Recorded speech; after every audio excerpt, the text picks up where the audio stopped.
Hi, I'm Jerry Lipkin.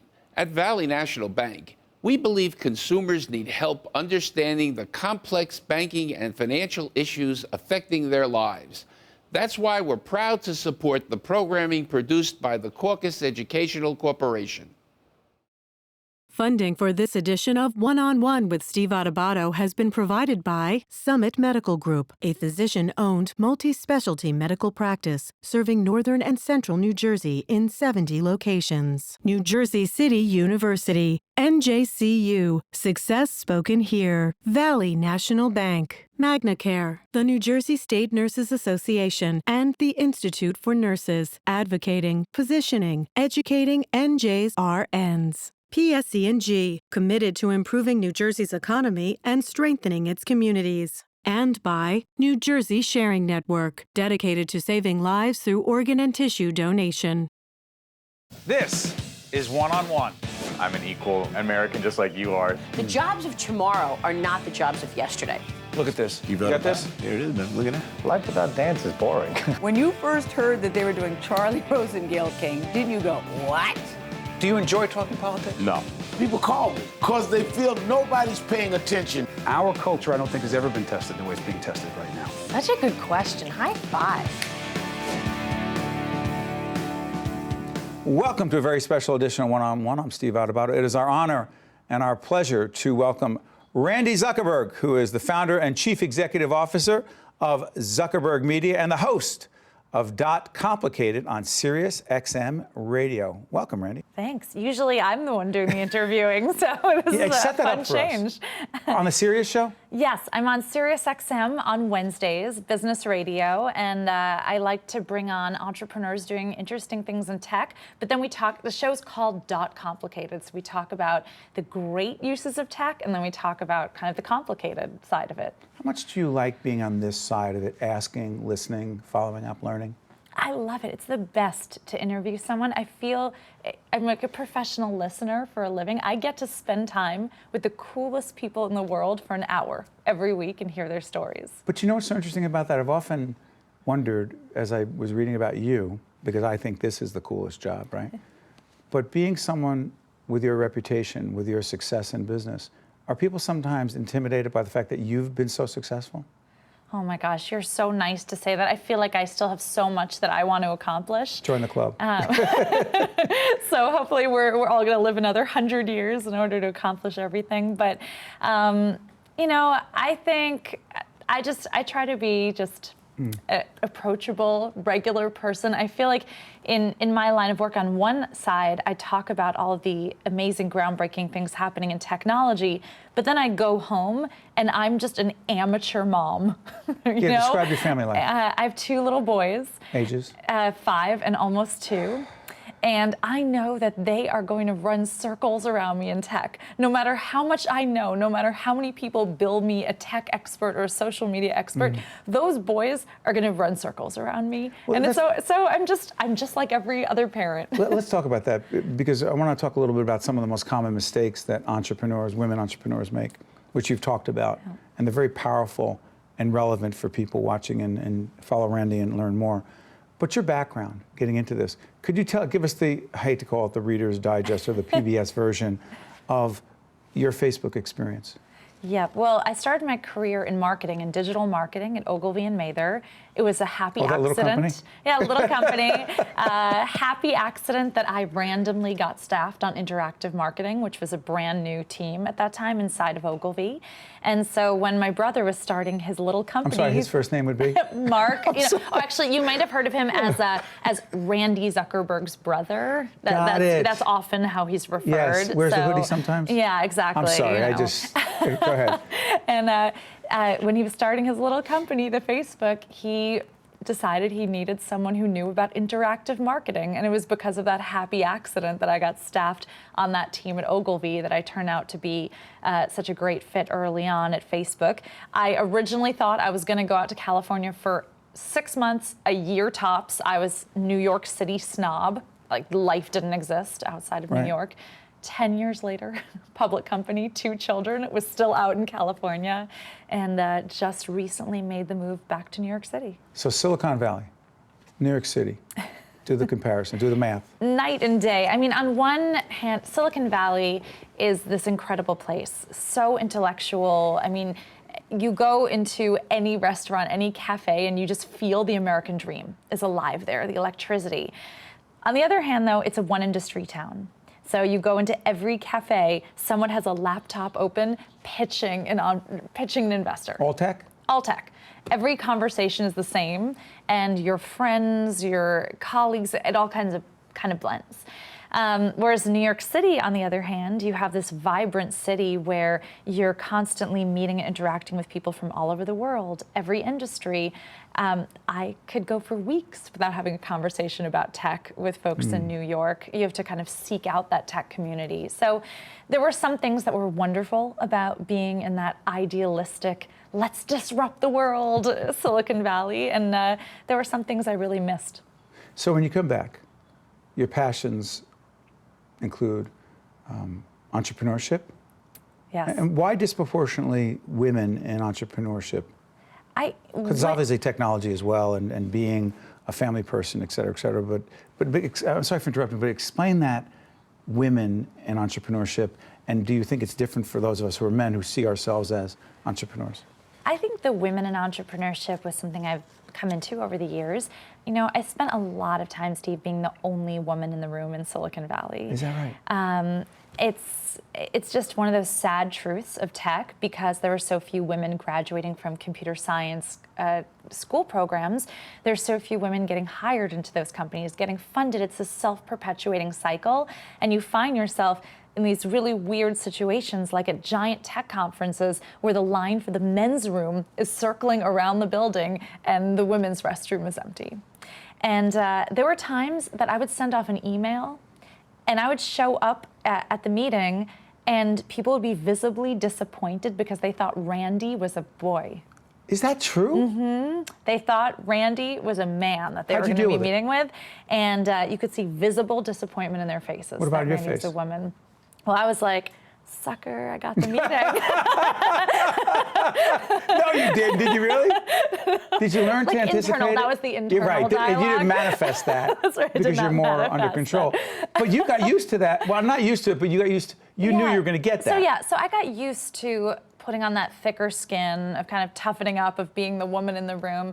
But it really made me feel like, okay, I have a responsibility to encourage that next generation of female entrepreneurs and to mentor, handhold them, invest in them, give them that leg up so that a generation from now, I'm not the only woman in the room. Right, so let's talk about that. On Oxygen, Quit Your Day Job is the gig you have there. Just finished the season? Just finished season 1. Designed to do what, the show? Designed to inspire young women to think of themselves as entrepreneurs.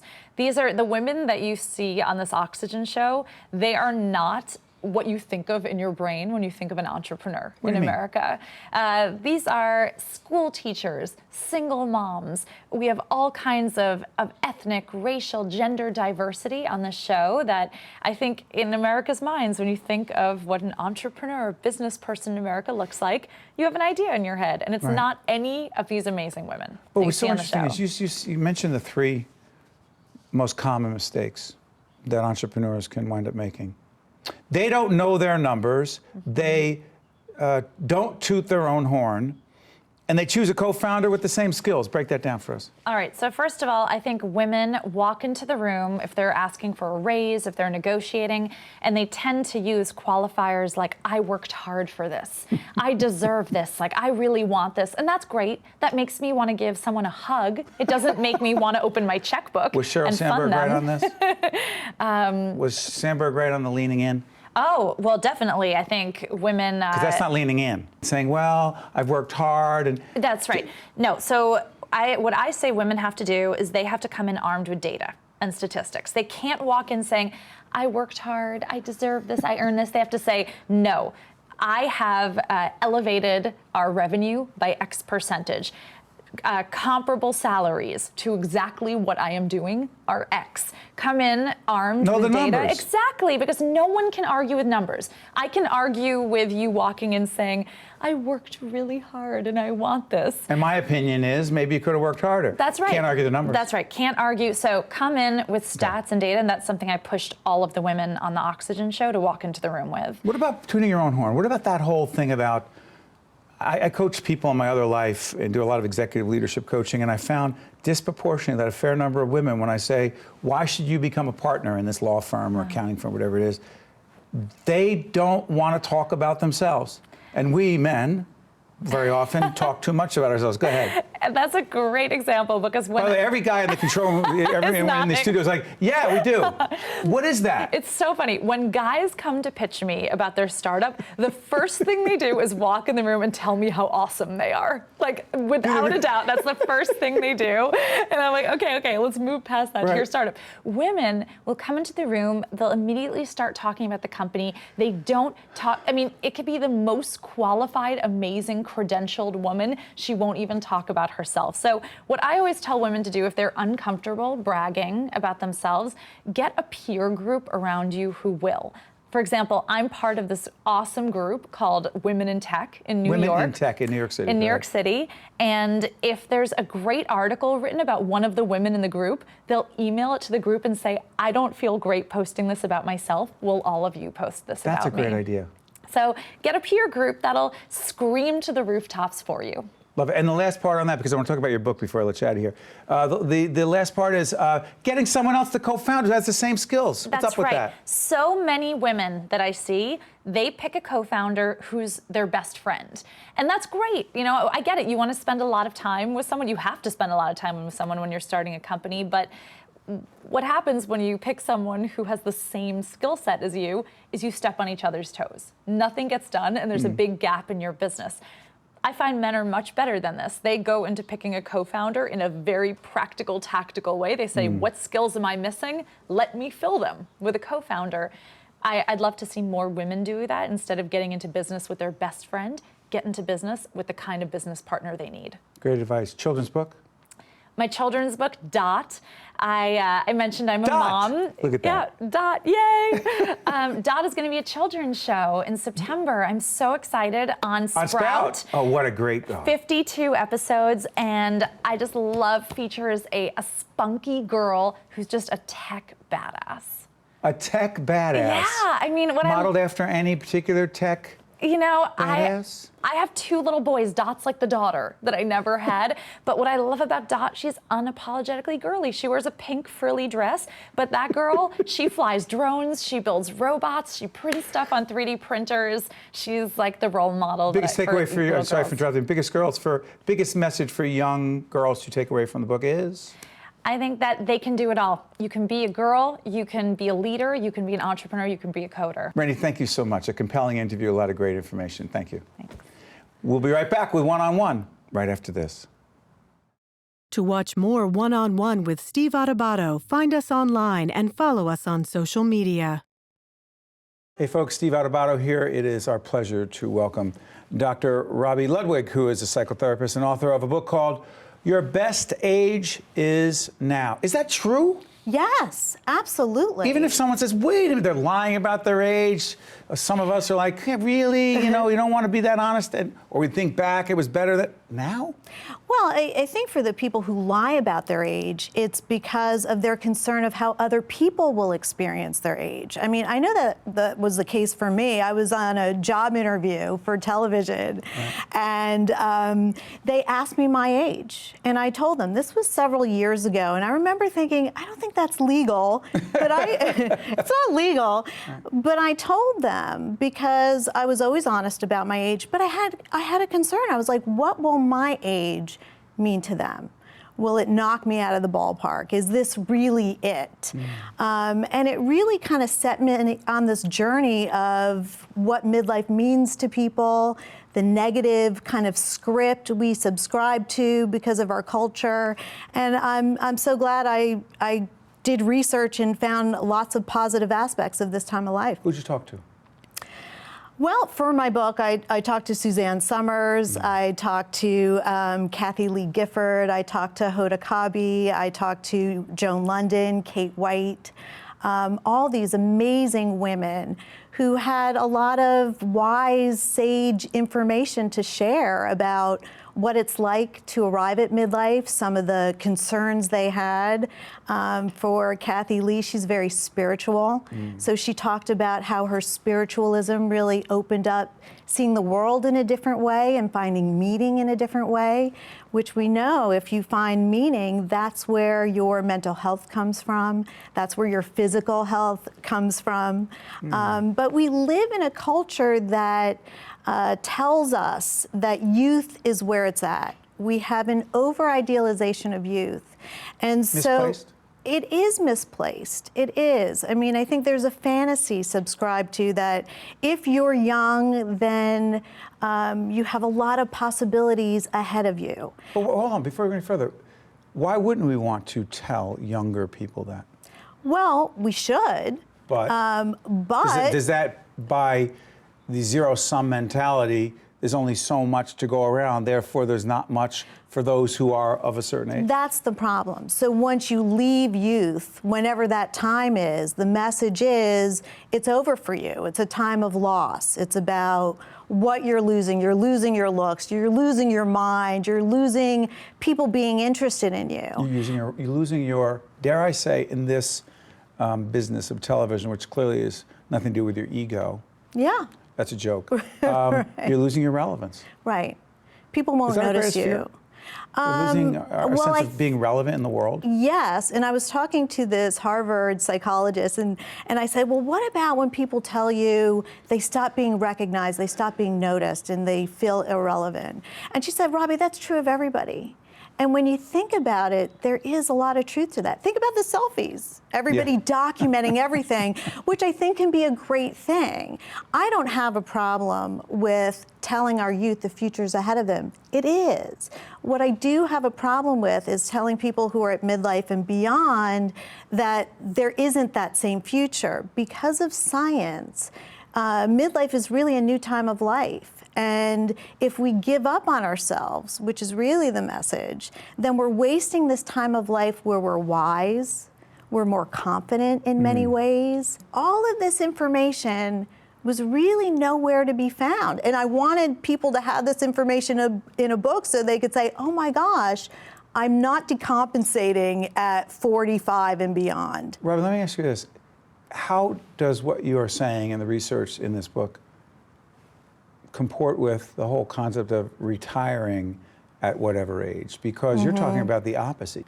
Listen, if somebody says to me their goal is to retire early, fine. You know, some people want to do that and then they find a second life of doing something else. But do you say and do what? Does it matter and do what? Like say someone says, I'm just going to do nothing. Does that matter? Or yes, that would matter in my private practice. Because? I would say that's not healthy because people at midlife and beyond really need to find their purpose, really need to do something that they feel is meaningful for their life in order to feel fulfilled, in order to feel happy, and in order to be healthy.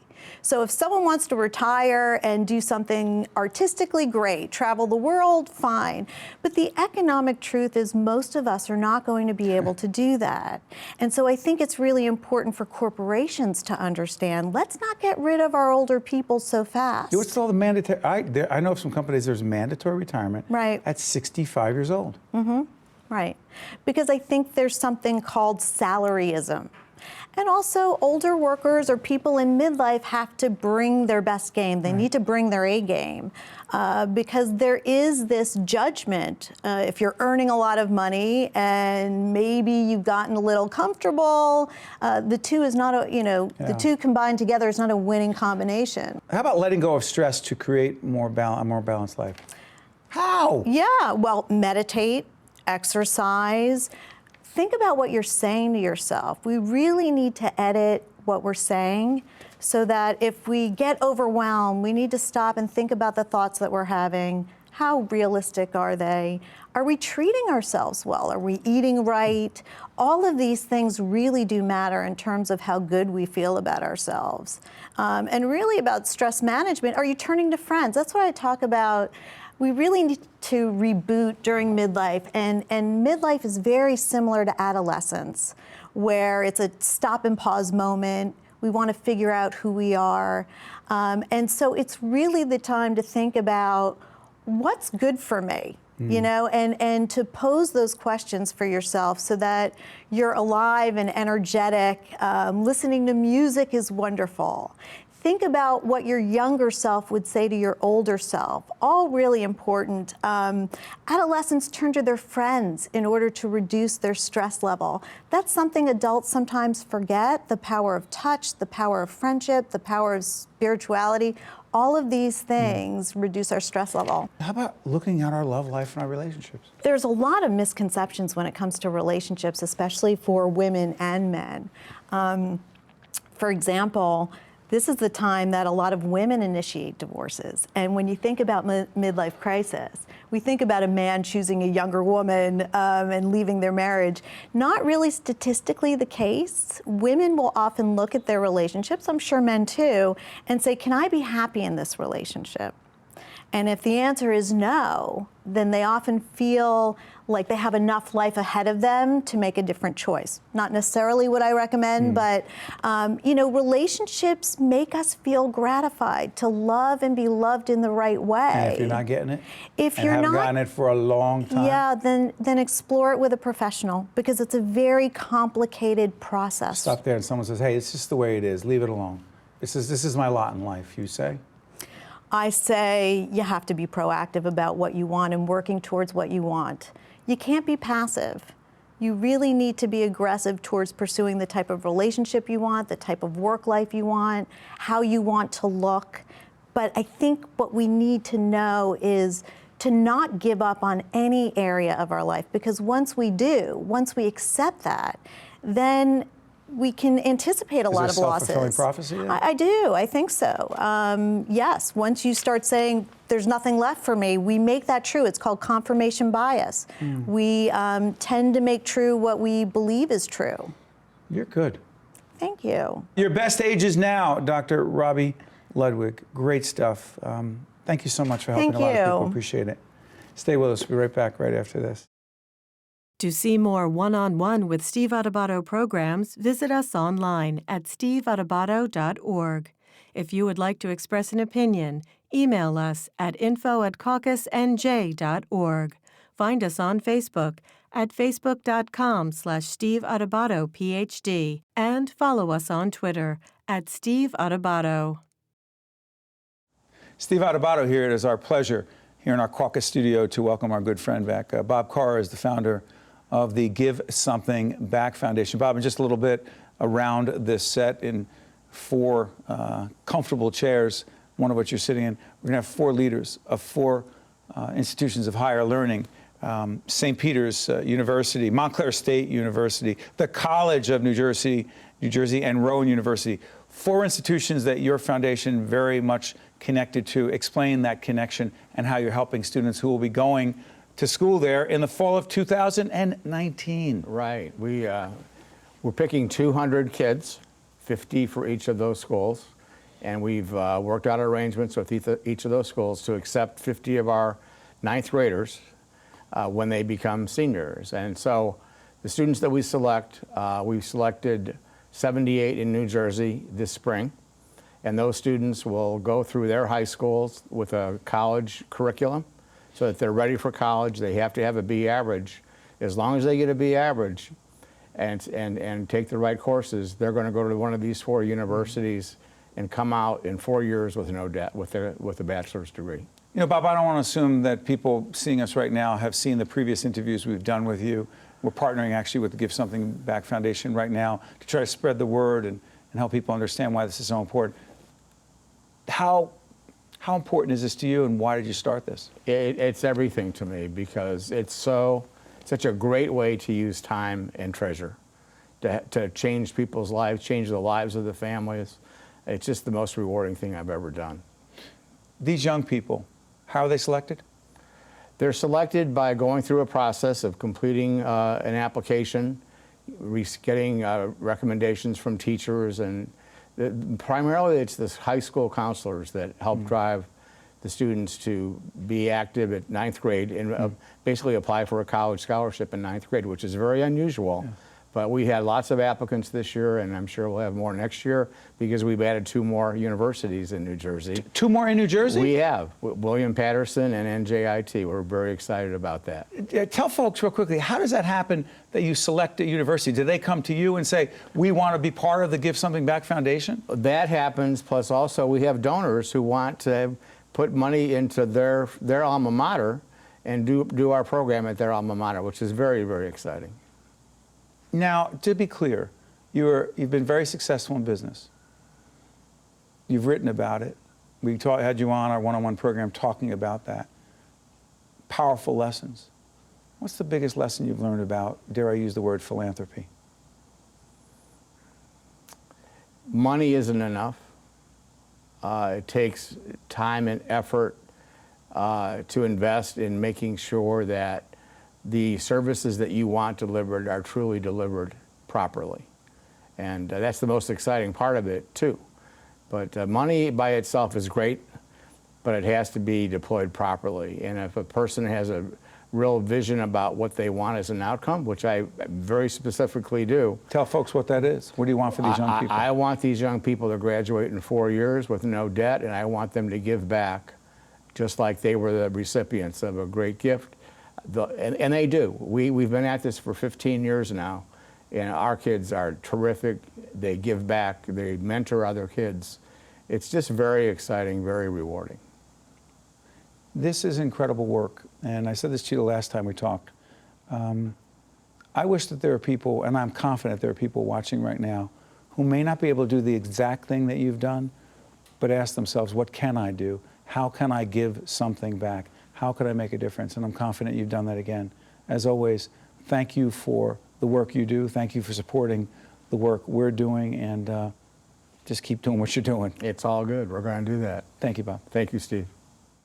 One-on-One with Steve Adubato has been a production of the Caucus Educational Corporation, celebrating over 25 years of broadcast excellence. Funding for this edition of One-on-One with Steve Adubato has been provided by Summit Medical Group, New Jersey City University, Valley National Bank, MagnaCare, the New Jersey State Nurses Association, and the Institute for Nurses, PSE&G. And by New Jersey Sharing Network. Promotional support provided by The Record, North Jersey's trusted source, and NorthJersey.com. And by NJ Biz, all business, all New Jersey. Transportation provided by Airbrook Limousine, serving the metropolitan New York, New Jersey area.